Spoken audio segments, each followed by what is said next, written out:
সুপ্রিয় উপস্থিতি, 18 পারার প্রথম সূরা সূরাতুল মুমিনুনের মধ্যে আল্লাহ পাক রব্বুল আলামিন ইরশাদ করেন, ক্বাদ আফলাহাল মুমিনুন, মুমিনরা সফল কাম হয়ে গিয়েছে।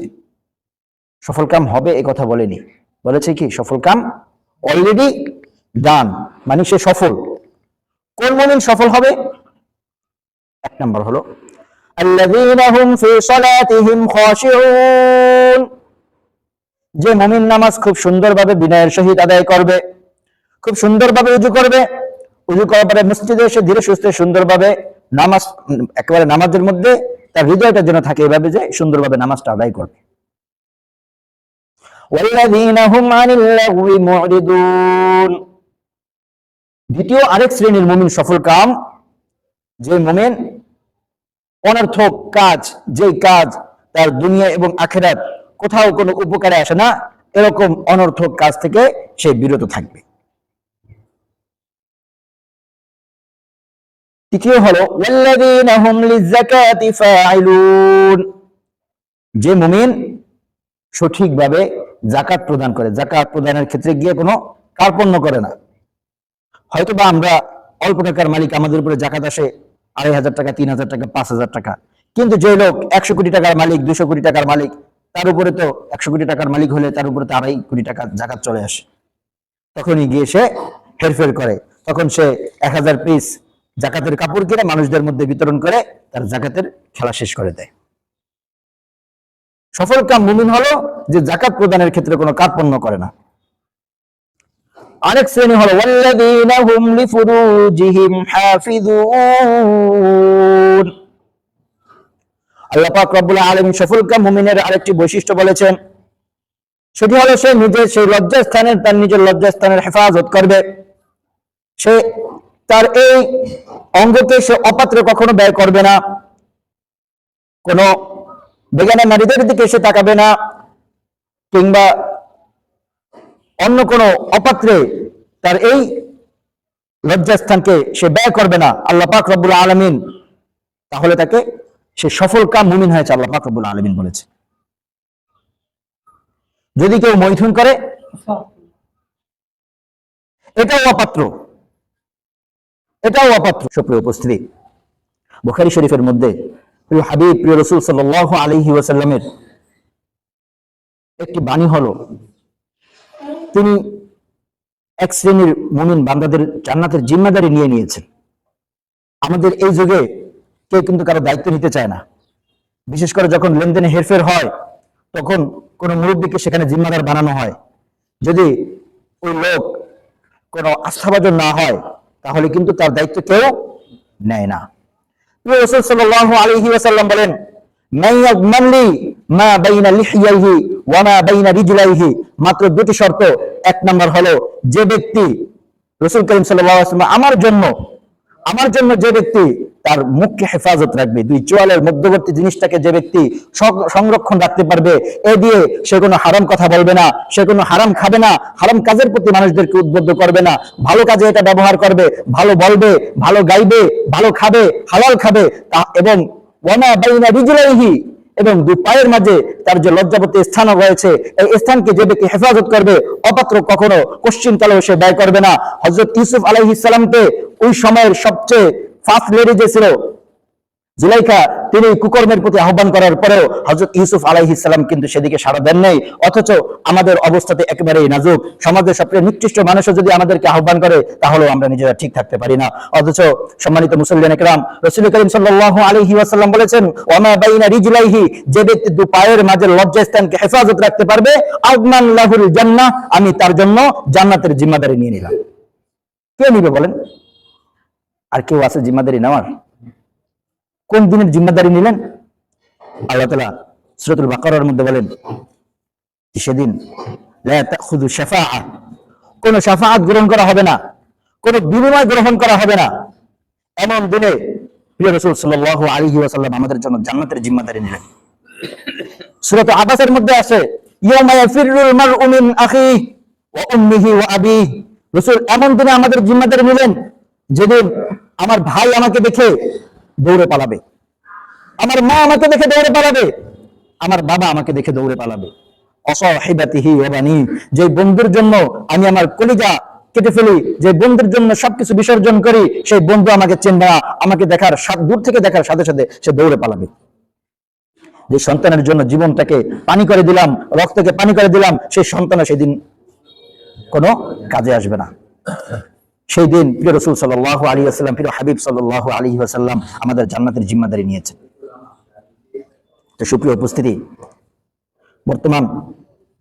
বর্তমান বাজারে আসলে হালাল খাওয়াটা খুবই কষ্টকর, হারাম থেকে বাচ্চাটা খুবই কষ্টকর। ইসলাম তো বলে যে হারাম কাজ থেকে বাঁচতে হবে। যেমন আমাদের সমাজে যেই লজ্জাজনক কাজ রয়েছে, নারী ঘটিত যেই সমস্যাগুলো হয়, এটা আমরা খুবই খারাপ দৃষ্টিতে দেখি, কি দেখি না? কিন্তু দেখেন, আমাদের মুখ মিশ্রিত যে হারাম কাজগুলো হয় সেগুলো কিন্তু কোনো অংশে কম না। আমাদের এই মুখের কথার কারণে কত মানুষের সংসার নষ্ট হয়ে গেছে, কত মানুষের সম্মান নষ্ট হয়ে গেছে, এর কোনো হিসাবও নাই। খুব কঠিন একটা গুনাহ।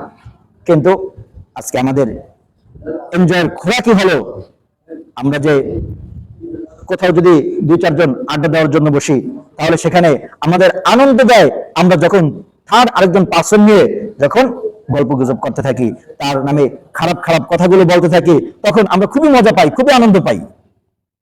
অথচ এটা হওয়ার কথা ছিল সবচেয়ে খারাপ। সুপ্রিয় উপস্থিতি, ইসলাম বলতেছে জিনা করা কবিরা গুনাহ। যে ব্যক্তি জিনা করবে, যদি সে বিবাহিত হয়, তাহলে তাকে কোমর সমান মাটির নিচে তাকে গেড়ে তারপরে তাকে পাথর মেরে জনসম্মুখে দৃষ্টান্তমূলক শাস্তি দেওয়া হবে। আর যদি সে অবিবাহিত হয়, তাহলে তাকে 100টি চাবুক মারা হবে।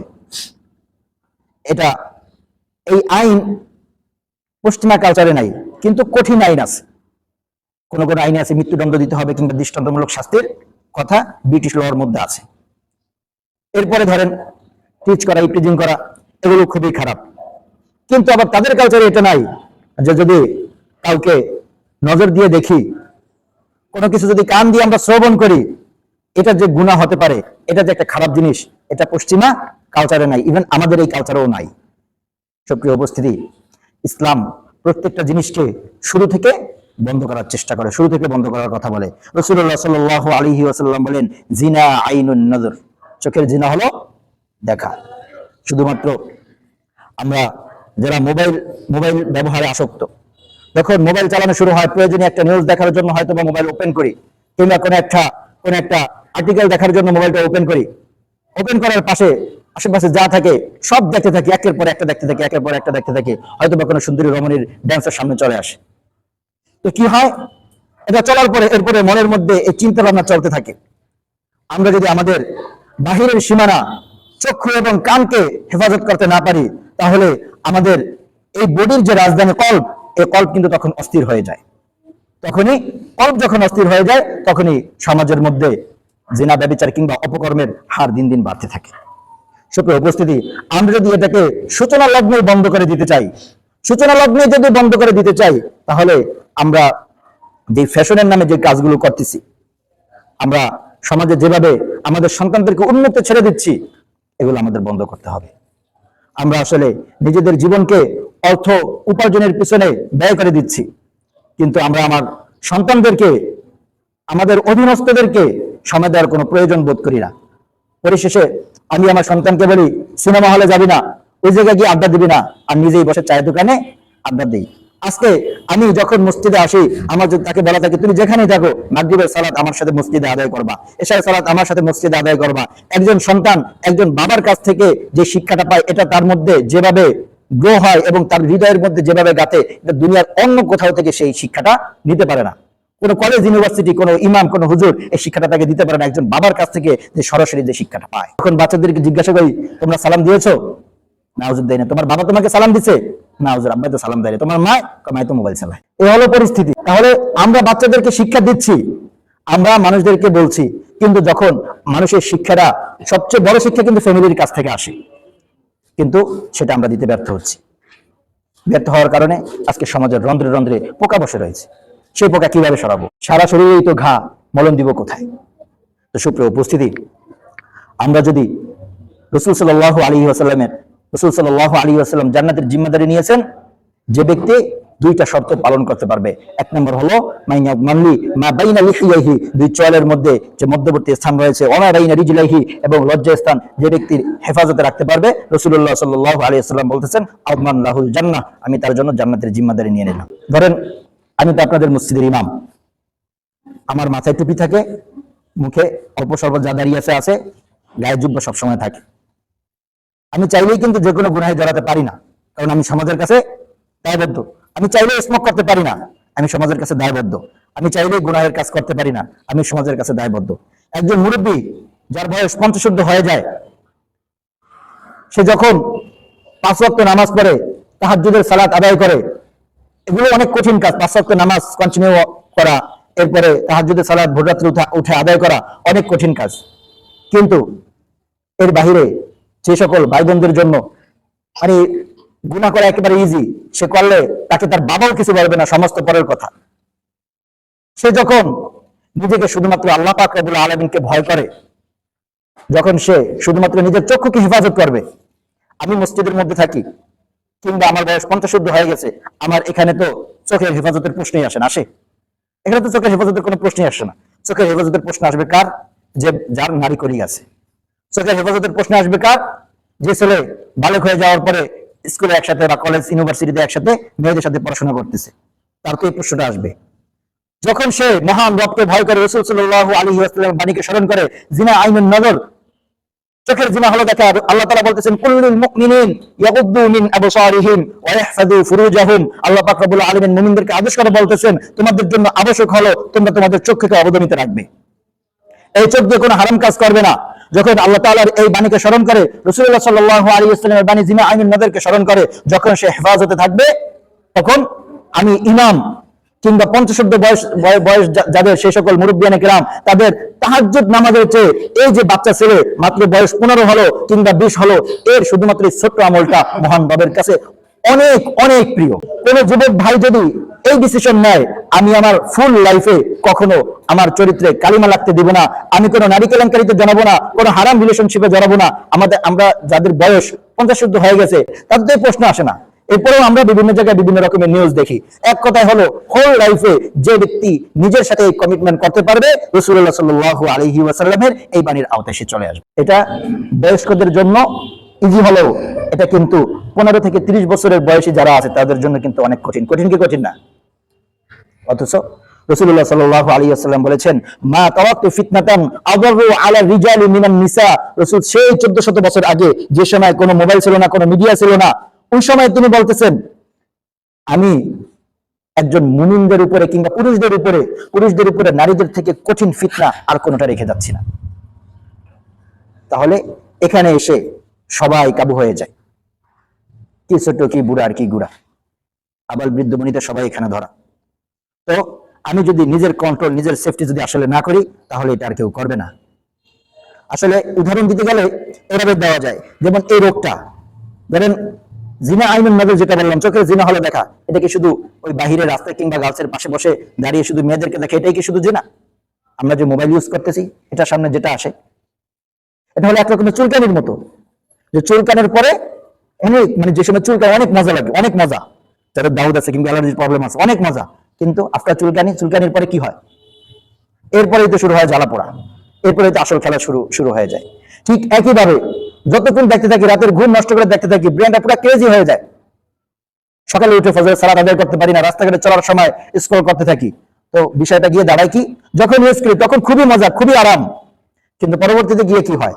পরবর্তীতে গিয়ে ব্রেনের মধ্যে কেমন যেন করতে থাকে, মনের মধ্যে। কারণ আমি আমার সীমানা তো লঙ্ঘন করে ফেলেছি। আমি আমার চোখের যে সীমানা ছিল আল্লাহ পাক দিয়েছেন, কানের যে সীমানা ছিল, এটা যখন লঙ্ঘন করি, তখন যে এই বডির রাজধানী কল্ব, সেটা তো অস্থির হয়ে যায়, সেটা বিভিন্ন রকমের চিন্তা ভাবনা করতে থাকে। তো আমরা যদি রাজধানীকে হেফাজত করতে চাই, তাহলে বর্ডারকে হেফাজত করতে হবে কি হবে না? আমরা যদি ঢাকা রাজধানীকে হেফাজত করতে চাই, তাহলে বর্তমানে যে রংপুর নিয়ে যে ষড়যন্ত্র করতেছে, সেই ষড়যন্ত্রকে রুখতে হবে কি হবে না? আমরা যদি সেই ষড়যন্ত্রকে রুখতে না পারি, তাহলে এই ভারতের ষড়যন্ত্র আস্তে আস্তে ফুল বাংলাদেশকে গ্রাস করে নেবে। সুপ্রিয় উপস্থিতি, এত কথার মূল কথা হলো, আমরা আসলে যখন দোকানে কিংবা যেখানেই বসি, তখন আমরা অপরের নামে কখনো গীবত করব না, এবং আমরা আমাদের লজ্জাস্থানকে হেফাজত করব। লজ্জাস্থানকে হেফাজত করার ফার্স্ট স্টেপ হলো চোখ। চোখকে যদি হেফাজত করতে পারি তাহলে আমরা আমাদের লজ্জাস্থানকে হেফাজত করতে পারবো। তাহলে আমরা রাসূলের ঘোষিত যেই জান্নাতের জিম্মাদারি নেওয়া, যেদিন কেউ কারো কোনো কাজে আসবে না, কেউ কারো কোনো কাজে আসবে না, আমি আমার ওয়াইফের জন্য কাজ করতেছি, বাবা মায়ের জন্য, সন্তানদের জন্য, ভাই বন্ধু, ভাই ব্রাদার, কেউ কোনো কাজে আসবে না, সেদিন রাসূল সাল্লাল্লাহু আলাইহি ওয়াসাল্লাম জান্নাতের জিম্মাদারি নিয়েছে। আল্লাহ পাক রব্বুল আলামিন আমরা যেভাবে এখানে আজকে সকালে জুমার সালাতের জন্য একত্রিত হয়েছি, জান্নাতের জন্য সবাই একইভাবে বসবাস করতে পারি। আল্লাহ পাক আমাদেরকে কবুল করে নিন, আমিন।